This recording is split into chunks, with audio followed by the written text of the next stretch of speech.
I never expected my friend's aunt to look at me that way, and when she winked and whispered, "Don't tell your uncle what I'm thinking," everything changed. The weekend had started out simply enough. I was just tagging along with my best friend to spend a couple of days at his uncle's house.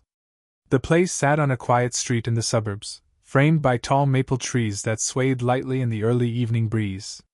Their leaves whispered against each other, a soft kind of music that made the whole neighborhood feel like it belonged to a different pace of life, slower, gentler, more grounded. When we walked up the path, I expected the usual, a polite greeting, maybe a nod from an older relative before disappearing into the background. But the moment the door opened, all of that shifted. She stood there, my friend's aunt. Early 40s, maybe mid, though she carried herself with such confidence that numbers suddenly felt irrelevant. Her hair, dark and lustrous, framed her face in soft waves. There was something striking in the way her eyes landed on me, not just polite acknowledgement, but a look that lingered for a beat too long, as if she were already taking my measure. Her smile was warm, genuine, yet tinged with something playfully knowing. "Welcome," she said, her voice smooth, low, threaded with the kind of calm that comes from experience. She reached out to shake my hand, and when her fingers wrapped around mine, they were cool at first, then warmed quickly against my skin. The handshake wasn't rushed. It lingered, like she wanted to leave an impression, and I realized she had. Stepping inside, the house wrapped around me with the scent of baked bread and faint traces of vanilla. Family photographs lined the hallway, memories of birthdays, vacations, quiet afternoons captured on film. Everything felt personal, lived in, cared for. She guided us toward the living room, her movements unhurried but graceful, each step seeming deliberate. I noticed the soft rustle of her blouse as she walked, cream-colored fabric catching the dim light from the hallway. It was an ordinary detail, but for some reason, I couldn't stop noticing it. As she led us in, I caught myself comparing her presence to the house itself, inviting, warm, layered with stories I didn't know yet. She asked simple questions, about the drive, about school, about what I was studying. Nothing unusual, yet the way she held my gaze as I answered made it feel like my words mattered. There was no distracted nodding, no polite half-smile. Instead, she listened, her expression softening at moments, sharpening at others, like she was genuinely curious. I tried to focus on the conversation around me, my friend, his uncle, the casual laughter about old memories, but I couldn't shake the subtle awareness of her. Every so often, I'd glance across the room, and somehow her eyes were already there, waiting, before flicking away just as quickly. It wasn't dramatic, wasn't obvious. But it was enough to leave me unsettled. A sense that this weekend wasn't going to be as ordinary as I thought. Dinner that night felt like stepping into a rhythm that had been practiced for years. The clatter of plates, the low hum of conversation, the way the table was already set with care, it all spoke of routine, of a household where people knew their roles. And yet, for me, everything felt strangely heightened, as though the smallest details carried more weight than they should. I sat across from her, my friend's aunt, with the glow of the overhead chandelier softening the room. It wasn't harsh light but a warm, golden wash that caught in the edges of her hair and highlighted the curve of her cheek. She wasn't dressed for anything special, just a fitted blouse and a pair of earrings that dangled lightly when she moved her head, but somehow, the simplicity only made her seem more effortlessly elegant. Her husband, my friend's uncle, led most of the conversation, filling the room with stories of work and neighborhood gossip. My friend chimed in with jokes, laughter spilling out easily, and I tried to follow along. But it was difficult to stay anchored when every so often, I'd glance up and find her already looking at me. It wasn't bold staring. No, she was subtler than that. Her eyes would linger only a second or two longer than polite before she shifted them back to her plate. But in those seconds I felt caught, as though she had pulled me into a private space no one else at the table could see. When she spoke to me, her questions were never idle. "So, you're studying architecture?" she asked, her tone not casual but intent, as if she genuinely wanted to understand. I nodded, explaining a bit about the courses, about why I liked the way buildings told stories of the people who lived inside them. She leaned her chin lightly on her hand, watching me closely, lips curving into a smile that wasn't about politeness. It was softer, as though she found my words unexpectedly meaningful. Halfway through the meal, she reached across to pass me a dish. Her fingers brushed against mine, light, almost accidental. But it didn't feel accidental. Her skin was cool and smooth, and the touch sent a ripple through my chest that I tried hard to mask. I shifted quickly, but not quickly enough to ignore the way her eyes flickered with a spark, the tiniest acknowledgement that she had noticed too. Meanwhile, the laughter around the table went on, oblivious. My friend cracked another joke, his uncle chuckled at his own story, and yet all I could think about was that fleeting brush of skin. The meal wound down, but the sense of awareness didn't. Every glance, every small gesture, carried an undertone I couldn't name. It was as if the whole evening was threaded with something unspoken, something that existed only between her and me, hidden just beneath the surface of polite conversation. And the strangest part? I wasn't sure if I wanted to pull away from it, or lean in closer. After dinner, the house shifted into a quieter rhythm. Plates were cleared, the television hummed faintly in the living room where my friend and his uncle had settled with their drinks, already halfway into a sports debate I had little interest in. The air smelled faintly of roasted garlic and coffee brewing in the background, a domestic kind of comfort. I offered to help with the dishes, half out of politeness, half because I wanted to escape the noise of the television. She accepted with a small smile, one that felt like a secret reward. The kitchen was calmer than the rest of the house, lit by a single pendant lamp above the counter. The light painted her hair with a faint golden sheen as she moved beside me, sleeves rolled up, her hands dipping into warm, soapy water. She passed plates to me one by one, and I dried them with a cloth, pretending to focus, but every brush of her arm against mine pulled at my attention like a magnet. We worked in silence for a while, the quiet punctuated only by the soft clink of dishes and the rushing water. And then, as my friend's laughter carried faintly from the other room, she leaned a little closer, her voice lowering to something conspiratorial. "Don't tell your uncle what I'm thinking," she whispered, her lips curving into the kind of smile that didn't belong in ordinary family small talk. I froze, unsure if I'd misheard. But then she tilted her head slightly, her dark eyes flicking toward mine with a spark that was unmistakable. And to seal it, she winked. The moment was brief, just a heartbeat, a flutter in time, but it left the air charged, thick in a way that made my chest tighten. I felt warmth rise into my face, not from embarrassment exactly, but from the sudden realization that she wasn't simply being polite, wasn't simply a hostess. There was intent behind her words, a playful edge that suggested more than she was willing to say aloud. I swallowed, searching for something to respond with, but my throat felt dry. She didn't seem to need an answer. Instead, she turned back to the sink, humming lightly, her hands moving in steady rhythm as though she hadn't just dropped a stone into the still water between us. But I couldn't shake it. Her wink replayed in my mind over and over, each time making me question, was it a joke? A tease? Or a confession carefully disguised as playfulness? When she handed me another plate, her fingers brushed mine deliberately this time, slower, steadier. My pulse kicked in my wrist where her skin had touched. And even though she didn't look at me then, her smile lingered, as though she knew exactly what she had done. From the living room, my friend's voice called out for me to join them, breaking the spell. I stepped back, setting the plate down too quickly, almost fumbling. She noticed, of course, her lips pressed into a faint curve of amusement. "Go on," she said softly, drying her hands with the towel. "They're waiting." But as I walked away, I could still feel the weight of her eyes on me, the echo of that wink carrying more power than any spoken words could. The night stretched on in a comfortable haze. After the laughter in the living room faded into the background, and my friend disappeared upstairs, the house seemed to exhale into silence. The television was muted, the clink of glasses gone, and all that remained was the soft hum of the refrigerator and the faint ticking of a clock somewhere down the hall. I found myself restless, the echo of her wink still lingering in my chest like a secret I couldn't shake. Thirst gave me an excuse, so I slipped quietly toward the kitchen, hoping not to wake anyone. But she was already there. She leaned casually against the counter, a glass of water in her hand, her cardigan draped over her shoulders as though she had been preparing to retreat for the night but hadn't quite made it. The dim pendant light above cast her in a warm, golden glow, softening the edges of her features.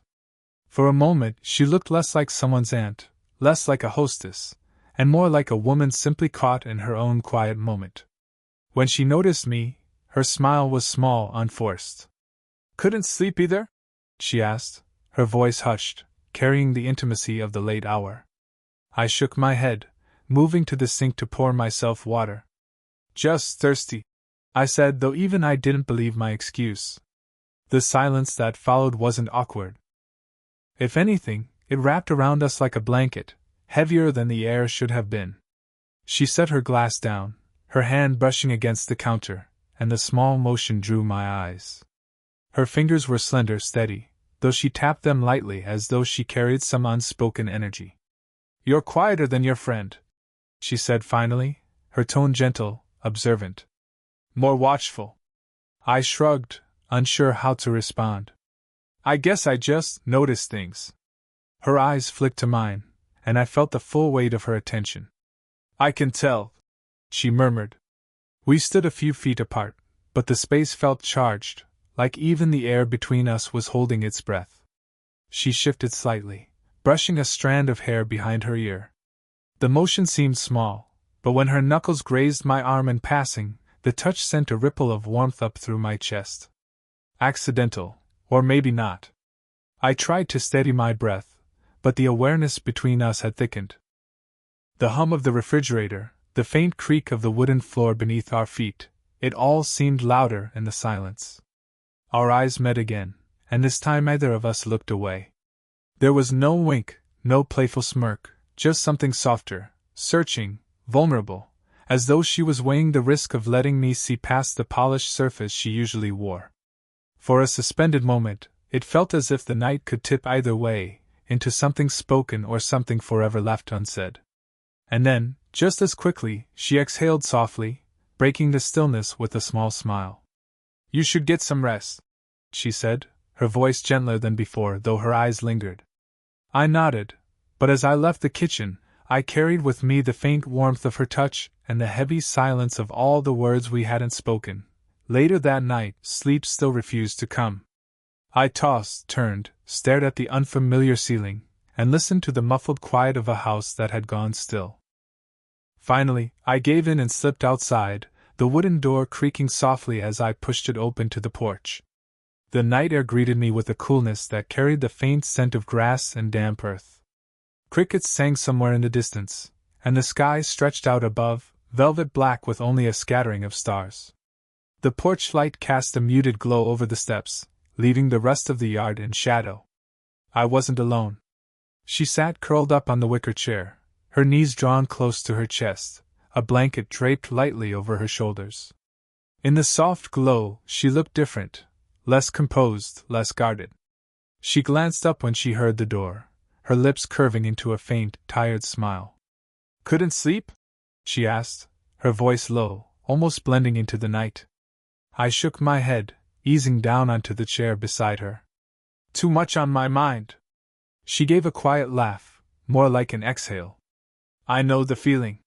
For a moment, we sat in silence, listening to the night. Her eyes seemed far away, fixed on something invisible beyond the yard. And then, almost as if she'd been holding it back all evening, she began to speak.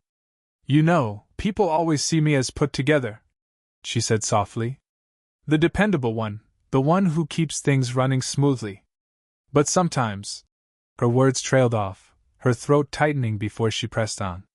"Sometimes I feel invisible. Like the world is moving past me, and I'm just here. Stuck." The honesty in her tone startled me, not because it was dramatic, but because it was so unguarded. I turned toward her, the blanket slipping slightly from her shoulder as she hugged her knees tighter, as though protecting herself from the weight of her own admission. I didn't interrupt. I just listened. She continued, her voice steadier now. "I used to have dreams, you know. Things I wanted to do, places I wanted to see. But life, it has a way of making you trade those in for stability. And you don't even notice how much you've lost until one day you wake up and realize you barely recognize yourself. Her eyes glistened faintly in the porch light, though no tears fell. When she turned to me, there was something raw in her gaze, something that made my chest tighten. Without thinking, I shifted my hand toward hers. My palm rested on the wooden armrest, hers nearby. At first, just the faintest overlap, my fingers brushing against hers. I hesitated, giving her space to pull away. She didn't. Instead, she tilted her hand so her fingertips slid over mine, light but deliberate. The touch was fragile, sacred, like holding a secret between us. My chest ached, not with desire alone, but with the depth of trust in that simple contact. For a long moment, we stayed that way, saying nothing. And in that silence, it felt as though she had let me see her in a way no one else did. When we finally went back inside, the air felt heavier, as if the walls themselves had absorbed the intimacy of the porch. The house was quiet, my friend long asleep, his uncle's steady snore drifting faintly from down the hall. Every sound seemed sharper in the silence. The creak of the floorboards beneath our feet, the distant hum of the refrigerator, the whisper of fabric when she shifted her cardigan tighter around her shoulders. I followed her into the kitchen, though I wasn't sure why. Maybe I just didn't want the night to end yet. She stacked a few plates by the counter, moving slowly, as though giving herself time to think. I reached for the top plate automatically, our hands colliding in the small space between us. The touch jolted me, her skin warm this time, her fingers curling briefly around mine before either of us moved. It wasn't the kind of contact you could dismiss as an accident. Not after everything that had already been said, everything that had already been felt. Her breath caught almost imperceptibly, and when she looked up at me, her eyes were closer than they had any right to be. Dark, steady, searching. My pulse raced in my ears, and for a second, the world seemed to shrink to just that narrow strip of space between us. I should have stepped back. Instead, I stayed still. She did too. The tension was unbearable, like a taut string waiting to snap. Her lips parted, as though she might speak, but no words came.